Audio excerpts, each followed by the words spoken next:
mediante su puño y letra, mediante una designación, tenía al subcontralor subrogante, que fue él quien lo posesionó. Estoy hablando de Pablo Celi de la Torre, que también, mire usted, con el caso Las Torres, fue a parar ¿a dónde? Al Inca. Entonces, este galimatías jurídico, porque recuérdese que en los medios de comunicación salía como este personaje último rompía la notificación de la Unidad de Administración de Talento Humano y se perennizó en el poder con el apoyo exhaustivo, directo, claro y objetivo del gobierno nacional de ese entonces, el inefable señor Lenín Moreno. ¿Y qué es lo que sucedió? Moreno lo apoyaba a través de la fuerza pública. ¿Cuáles fueron los resultados de aquello? Que teníamos un Contralor General del Estado subrogante. Sin embargo, a pesar que la Ley Orgánica de la Contraloría General del Estado, bajo ningún punto de vista, establece que el Subcontralor General del Estado puede nombrar a otro Subcontralor General, porque puede haber solamente uno, entonces, cuando es apresado, recuérdese usted que se hizo un allanamiento en la madrugada para darle mayor espectacularidad, cual costumbre de fiscalía en estos casos, y sencillamente, ¿qué hizo?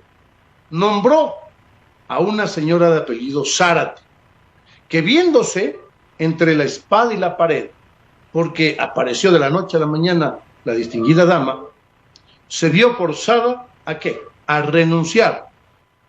Y asume automáticamente otra persona que es parte de este grupo. Me refiero al grupo de autoridades de la Contraloría, liderado por Poli, Celi de la Torre, la señora Zárate, y por supuesto, Riofrío. ¿Y por qué? ¿Qué hace el Contralor del Estado? ¿Qué facultades tiene? Pues bueno, determina responsabilidades administrativas, desde multa hasta llegar a la destitución del servidor público. Por ejemplo, de conformidad con la LOCET. Digamos, usted es una empresa, o Juan Constantinopla tiene un medio de comunicación, le vende una determinada publicidad o requerido por el GAD municipal de dicha jurisdicción para que le haga spot publicitarios, y sucede simplemente que el GAD, en la cabeza del alcalde y del director financiero, no desean pagarle. Es decir, le estafan al ciudadano Juan Constantinopla. ¿Qué sucede? El artículo 22, 23, 24 de la Ley Orgánica de Servicio Público es demasiado claro. Las obligaciones de los servidores públicos no son otras sino respetar y cumplir la Constitución, la ley, los reglamentos y la normativa secundaria. Entonces, ¿qué es lo que pasa? Si no pagó, puede llegar inclusive hasta ser destituido, no solamente el director financiero omiso, sino el propio alcalde. Los poderes que tiene la Contraloría General del Estado a través de su principal para determinar responsabilidades civiles culposas, que después se degeneran en glosas, órdenes de reintegro, indiscutiblemente que su desvanecimiento va a generar para las personas corruptas una gran mina de dinero. Acordémonos lo que pasó con Odebrecht, cuando efectivamente se venía dando esta trama de corrupción impresionante que ganó los titulares mundiales de lo que estaba sucediendo en Latinoamérica, y Ecuador penosamente no fue la excepción. Entonces, para el poder político es muy importante tener o poner al Contralor General del Estado que sea una persona de su confianza para poder manipularlo y mover los hilos a su antojo. Esta es la importancia trascendental que tiene la Contraloría General del Estado. Entonces, y en consecuencia, se genera un galimatías jurídico bastante importante. Es decir, hay contradicciones. Primero, porque el señor Riofrío, el señor doctor Riofrío, hoy Contralor General Subrogante, fue nombrado por el Contralor General Subrogante. Consecuentemente, como no existe subrogación de la subrogación, ¿qué sucede? Que simple y llanamente los actos que se encuentran atentando contra la Constitución y la ley, en atención a lo que prescribe el 226 de la Constitución, donde los servidores públicos solamente tienen las facultades y las atribuciones establecidas por la Carta Magna y por el ordenamiento jurídico. Consecuentemente, ese nombramiento es nulo, de nulidad absoluta.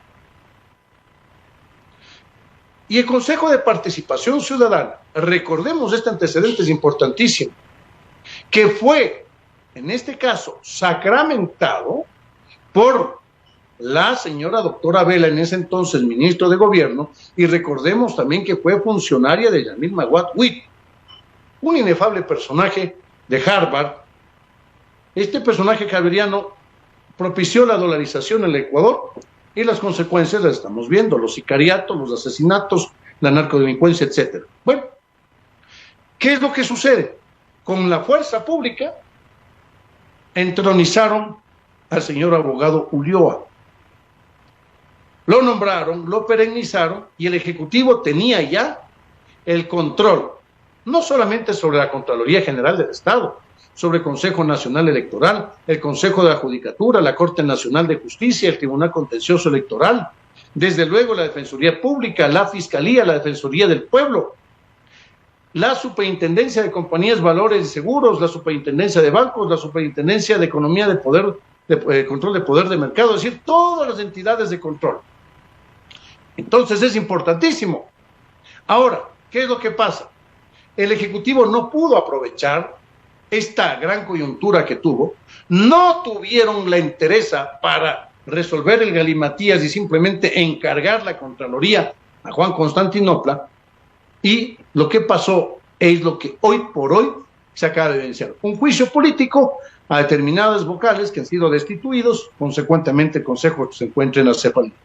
Pero estos caballeros que fueron destituidos, ¿qué sucede? Hicieron en agosto del año 2021 un reglamento para convocar, un reglamento donde se norma el proceso de selección de la máxima autoridad de la Contraloría General del Estado, de este Tribunal de Cuentas. ¿Y qué es lo que sucedió? La ley orgánica, discúlpeme, la ley orgánica de optimización y eficiencia de trámites administrativos, reformada ulteriormente, establece en el artículo 23 que se prohíbe a todas las instituciones públicas del Ecuador, a todas, el requerir copias de cédula, papeletas de votación, que éstas sean notarizadas, así como los títulos académicos registrados en la base de datos institucionales, Ministerio de Educación para bachillerato y CENESID para títulos de técnicos tecnológicos de tercer y cuarto nivel. ¿Y qué es lo que hace el Consejo de Participación Ciudadana de una forma grotescamente ilegal? Determina que se tiene aquella persona que pretenda ser el Contralor General del Estado, que debe reunir estos requisitos tan impecables. Primero, estar vivo. Segundo, tener 18 años en adelante. Y tercero, ser ecuatoriano. Fíjese, pero para ser secretaria debe tener 4 semestres de universidad. Entonces no hay sindéresis, no hay coherencia. Porque para el puesto más alto debería exigirse, por supuesto, por lo menos un título de tercer nivel con no menos de 5 años de estudio. Pero ¿qué es lo que sucede? No, cualquier persona puede ser Contralor General del Estado. Pero los servidores públicos de dicha institución se deben reunir una serie de requisitos.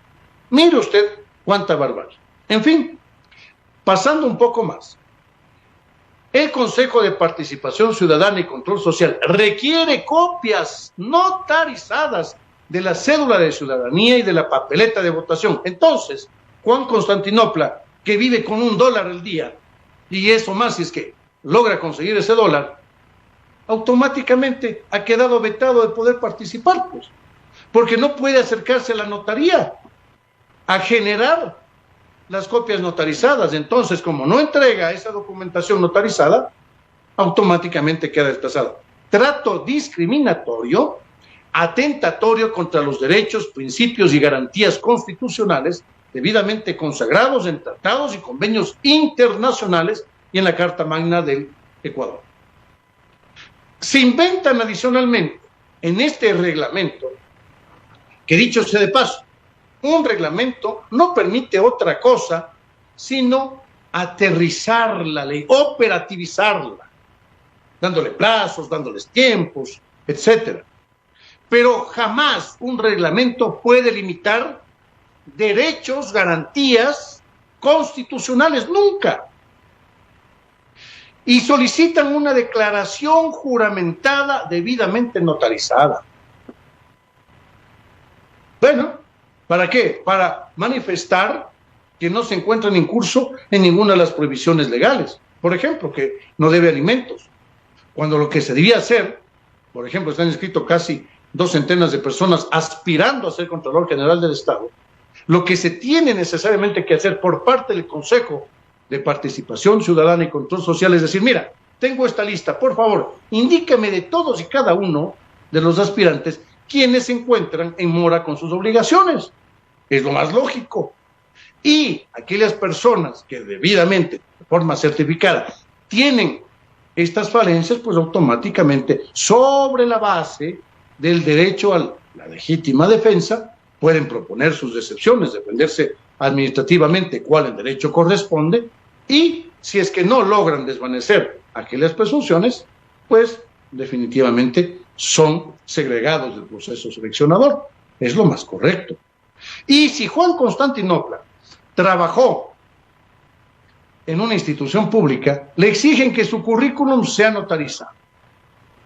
Mire usted, más gasto para el pobre Juan Constantinopla, que dijo, yo quiero ser contralor porque yo tengo valores y principios para poder sacar este país adelante, pero se encuentra con estas trabas.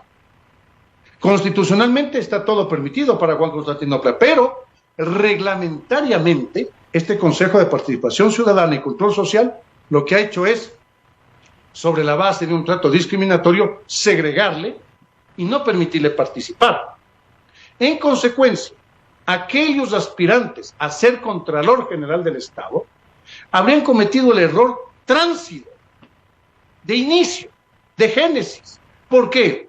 Porque no debían presentar absolutamente nada. El artículo 425 de la Constitución de la República del Ecuador es demasiado claro cuando habla del orden jerárquico de aplicación de la norma, señalando que en la cúspide se encuentra la Constitución de la República, posteriormente los convenios y tratados internacionales, más abajo las leyes orgánicas, posteriormente las leyes ordinarias, y abajo, muy abajo, los reglamentos. Y cuando una norma inferior, en este caso el reglamento de designación de Contralor, se contrapone a una ley superior, que en este caso es la Constitución de la República, indiscutiblemente que se entiende como no escrita y prevalece la primera. Por lo tanto, aquellos aspirantes debían haber manifestado que bajo ningún punto de vista van a remitir ni entregar copias de cédula ni papeletas de votación notarizadas, porque la Ley Orgánica de Eficiencia y Optimización de los Trámites Administrativos le prohíbe al Consejo de Participación Ciudadana y Control Social. Por lo tanto, aquella persona que salga designado como Contralor titular y si la Asamblea Nacional le posesiona, indiscutiblemente que deberá manifestar por qué fue parte de esta ilegalidad manifiesta. El grave problema de esta circunstancia, distinguido señor licenciado Cleber Tamayo, radica en que penosamente Ecuador y los servidores públicos no pueden hacer lo que les venga en gana. Tiene el Estado ecuatoriano y tienen sus servidores que ciertamente actuar en consonancia y de conformidad con lo que la norma establece, estipula, y obviamente deben cumplir aquella. No puede manifestarse simplemente, no sé, yo no vi, no hice nada, participé, estoy en el proceso de designación de Contralor, estoy en la lista para ser Contralor General del Estado, pero fui parte de la ilegalidad al presentar documentos notarizados cuando eso está prohibido por la ley. Ahora, la pregunta, ¿qué clase de contralor vamos a tener si nace tránsito de error, tránsito de génesis desde un principio el proceso de designación del Contralor General del Estado? Señor licenciado Tamayo, penosamente nos vemos abocados en un nuevo proceso de muchísima intranquilidad en lo concerniente al ordenamiento jurídico. Y para solamente citar un ejemplo, los señores jubilados del país, muchos desde el 2008 no reciben sus jubilaciones. Estos beneficios jubilacionales son un derecho. ¿De quién? Del asalariado. Son un derecho, en este caso, del servidor público, que prestó su contingente lícito, personal, profesional durante, por ejemplo, 20, 30 años. Y por ahí una autoridad dice, no te pago. ¿Y por qué no me pagas? ¿Por qué no me da la gana? Ah, ahí es cuando interviene la Contraloría General del Estado. Tú no me estás cumpliendo con lo que dice la ley. Entonces, como es una falta gravísima, porque me estás generando un atentado discriminatorio contra el servidor jubilado o el ex servidor público que ahora se encuentra jubilado, automáticamente, en atención a un sumario administrativo, tú debes ser inmediatamente destituido del cargo. Mire cuánta trascendencia, señor licenciado Tamayo, es que tengamos un organismo de control serio, técnico y que desde luego sintonice con los requerimientos de los altos y caros intereses nacionales. Y desde luego, si usted me lo permite, el Contralor General del Estado lo que debería hacer es ingresar y firmar el acuerdo de forma inmediata donde se genera una reingeniería de la Contraloría General del Estado. Se agradece a todos los servidores públicos, muchos de ellos muy, pero muy buenos, de excelencia innata, y con el apoyo de las universidades se procede a convocar a todo un universo de profesionales, mismos que no podrán estar más de 5 años en el cargo, a efecto de garantizar la rotación. Y por supuesto, dado que la Constitución de la República del Ecuador le otorga a la Contraloría General del Estado autonomía organizacional, administrativa, operativa y financiera, deben establecerse sueldos y salarios acordes a esta gran responsabilidad que van a tener los servidores públicos. Señor licenciado Tamayo, muchísimas gracias. Correcto, doctor.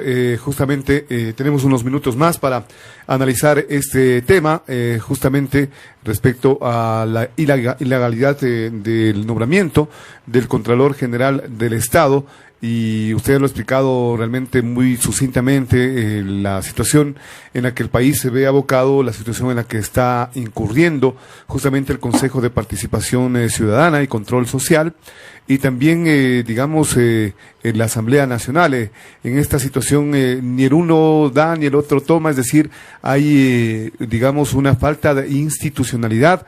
Estamos abocados los ecuatorianos justamente a esta falta de institucionalidad. Podríamos decir que estamos realmente muy pobres en este sentido. Y además se anuncia también una consulta popular para eliminar el Consejo de Participación Ciudadana y Control Social. Brevemente, doctor, en estos minutos, ¿qué tan viable usted ve justamente esta posibilidad? Tomando en cuenta de que muy poco o nada casi ha hecho el actual Consejo de Participación Ciudadana y Control Social. Hay muchos nombramientos de autoridades por realizar. Yo diría que del 100% no se ha hecho ni el 5% realmente, y esto realmente es muy penoso para el país, y nos hemos visto abocados los ecuatorianos y con mucha pena a afrontar estas pugnas políticas de partidos políticos, de líderes políticos que ni siquiera están en el país y que manejan como títeres justamente a sus adherentes, doctor. Lamentablemente usted ha dado la radiografía de esta institución. Concuerdo plenamente con usted, este Consejo de Participación Ciudadana debería salir del mapa. No obstante, quien lo propone no lo está haciendo de una forma clara, diáfana y transparente. Porque le pregunta a usted, por ejemplo, ¿está de acuerdo que desaparezca la facultad de designación de conformidad con el anexo número tal? ¿Y quién va a leer el anexo, distinguido señor licenciado Tamayo? Eso no es correcto. Si es que usted enmienda, reforma, modifica la Constitución, debe ser muy claro. Consecuentemente, va a ganar el no. Y tiene que ganar el no, porque hablamos de la extradición. Y en materia penal, ¿qué dirían, por ejemplo, tratadistas de la talla de Jiménez de Azúa? Por citar un ejemplo tan sencillo. ¿Cómo es posible que se ceda soberanía a otro país? Ya se dio, pues, soberanía en tema monetario el Ecuador. ¿Cómo le fue? 20 años más tarde, lamentablemente, tuve razón. ¿Y qué es lo que ha sucedido? La dolarización, primero, no fue la panacea de la economía de desarrollo, sino que se convirtió en el impulsador para que tengamos y que erradiquemos en Ecuador narcodelincuencia, narcoterrorismo, tengamos tráfico de armas, tráfico de blancas, peculado, cohecho, concusión, alojamiento de capitales en dólares de varios países vecinos. Eso hizo que se ceda la soberanía monetaria en Ecuador. Si usted cede la soberanía en materia penal, no puede juzgar a sus nacionales y existe un gravísimo riesgo. Si es que Juan Constantinopla, si es que usted o yo, simplemente somos juzgados porque de pronto la misma policía, porque hay elementos, por ejemplo, en otros países de Latinoamérica que acostumbran a hacer esto, a incorporarle droga dentro de su vehículo, y después le dicen que Juan Constantinopla es quien generó todos los islos del narcotráfico, entonces viene, ojo, Juan Constantinopla no sabía absolutamente nada, y le extradita a Estados Unidos. ¿Quién le defiende al diablo? Entonces, señor licenciado Tamayo, es extremadamente peligroso que Ecuador en materia penal ceda soberanía, que ceda el Ecuador jurisdicción y competencia. ¿Para qué? Para que se pueda extraditar a criminales cuando hablamos de connacionales. Hoy eso se encuentra prohibido por la Constitución. Mañana será un gravísimo error si es que aquella situación efectivamente se presenta y se manifiesta. Lo que ahora están tratando de hacer con una serie de circunstancias delictivas muy penosas, mataron hace pocas horas un señor abogado en la provincia del Oro, vemos sicariato ya, inclusive en zona centro del país, en Tungurahua, en Pato. No se está circunscribiendo exclusivamente a lo que es Guayaquil, no, ahora, mire, hace muy pocos días fue asesinado a mansalva, acribillado, nada más y nada menos que el director del Centro de Privación Provisional Pichincha número 1 del Inca, en Quito, Pichincha. Esto, señor licenciado Tamayo, obedece a que lamentablemente quieren presionar a toda costa para que el pueblo ingenuamente piense que poniendo sí a la consulta se va a acabar automáticamente la delincuencia. Eso no es así. La delincuencia no desaparece por decretos, no desaparece por reformas, no desaparece por enmiendas constitucionales. La delincuencia desaparece cuando se tiene un Estado institucionalizado, con valores, con principios, y eso llega desde la casa. Y cuando el pueblo ecuatoriano, que es el mandante, escoge a sus autoridades, lo hace con conciencia, y no escoge a payasos, a bailarinas, a circenses, a cantantes, a empresarios, escoge a políticos, pues perfecto, el político por lo menos tiene la decencia de decir, es que si hago esto me va a ir mal, si es que hago lo otro, el pueblo se va a dar cuenta. Pero si usted, va a tener toda la vida, lo tuvo, el poder detrás del poder, pero si usted escoge al poder detrás del poder, los resultados son los que estamos evidenciando hoy por hoy. Se debe fortalecer la célula más importante que tiene el país, que nosotros sino la familia. Se debe radicalmente generar reformas en el sistema educativo para formar a nuestros niños, a nuestros adolescentes y jóvenes en atención al patriotismo, a los símbolos patrios y generar esa cultura importante, valorativa, en los cuales no sea tachado de tonto el bueno, el correcto, el justo, y que se privilegie a aquella persona que atenta contra el Estado de Derecho a través del cometimiento de delitos, y que él sí salga en redes sociales, salga despilfarrando dinero de los ecuatorianos. Esas reformas deben hacerse. Consecuentemente, yo soy el primer partidario en que se disminuya el número de parlamentarios, pero no de esa manera. Si el Ecuador está constituido políticamente por 24 provincias, ¿qué es lo lógico? Que cada provincia tenga un asambleísta, pero no como se pretende hacer. Entonces, señor licenciado Tamayo, la respuesta contundente de este humilde profesional que técnicamente le estás refiriendo es no a esas preguntas mañosas que no pretenden otra cosa sino confundir a los mandantes, y es inadecuado en el tiempo que se lo hace, porque el gobierno nacional, a través de sus diversos ministros, lo que sale a decir es que se encuentra con una bonanza impresionante, que debemos los ecuatorianos cambiar el chip. Es decir, lo que le asesinaron al señor abogado el día de ayer es solamente porque el chip, no, el suyo, el mío, el de todos nosotros, está mal. Entonces, distinguido señor licenciado Cleber Tamayo, es la hora de sincerarse, y tiene la Asamblea Nacional que aplicar o bien la destitución, porque está expedito el proceso, dado que anteriormente no se destituyó al presidente, está dentro de los 3 años, se puede aplicar tranquilamente el 130, inciso segundo de la Constitución, o en su defecto, el presidente de la República, que se encuentra secuestrado, proceder de forma inmediata a cesar a la Asamblea Nacional y, desde luego, cuando se aplique esta muerte cruzada, gobernar durante 6 meses con decretos leyes en materia económica urgente. Doctor, queremos agradecerle, el tiempo se nos ha venido encima, lastimosamente la sesión de Zoom también nos ha permitido brevemente, doctor, agradecerle por este espacio. Estaremos en otro momento nuevamente tratando este y otros temas, doctor. Muchas gracias, señor licenciado Cleber Tamayo, un fuerte abrazo, espero que se recupere. También tengo una fuerte afectación gripal, estamos acá por poco, si se quiere, hasta cierto punto dopados para salir en entrevista, pero el compromiso siempre y el respeto a su persona y a sus distinguidos. Muy bien, gracias a nuestro invitado, el doctor Ludwig Álvarez Rengifo, quien nos ha acompañado justamente en este espacio de contacto internacional. Ha sido partícipe también de darnos a conocer algunos criterios importantes respecto al tema justamente de la ilegalidad del nombramiento al Contralor General del Estado en medio de una terrible tregua.